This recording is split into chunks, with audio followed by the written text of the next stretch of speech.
communities are experiencing some diversity, because I hear some of my small town listeners that are out there saying, well, this doesn't really relate to me. I'm not in a city, but it's changing all over the place, not just the cities. That's the primary concentration, but it's happening all over. And even in the suburbs. I've lived in the suburbs, and the suburbs are becoming more diverse. Do you differentiate between the suburb and a city?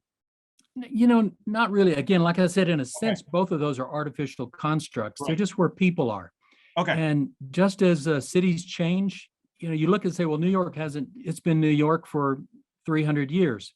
Yeah, but look at it up close. It's totally different. A lot of the gang violence that people lament in some of our major cities today say, oh, it's Hispanic and it's African American. And all you have to do is go back and read the gangs of New York in the late 19th century. These were white Irish immigrants to New York City who were some of the most bloodthirsty, ruthless gangs that we've ever seen. The city, in name maybe stays the same, but people are always percolating. They're always changing. When people can get enough socioeconomic status to move out of the city to the suburbs, they'll do it. And so what's in the cities today will be in the suburbs tomorrow. And we're already seeing that take place. Oh, well, that's so true. I pastored in the northwest part of Chicago, and the church I pastored was Midwest Bible Church, which is where Youth for Christ started.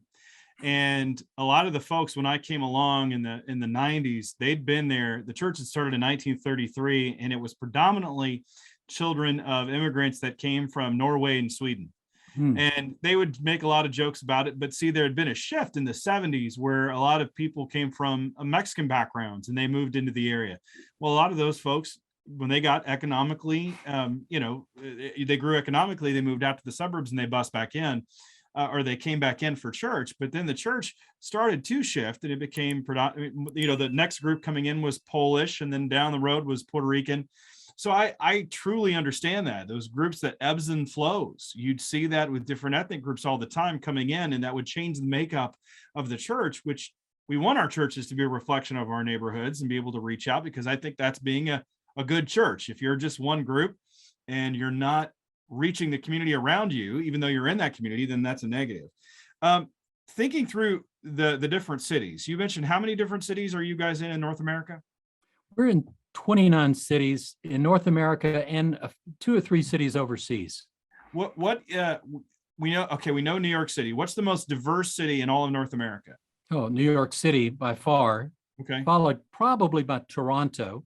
Okay. And Vancouver, and Houston.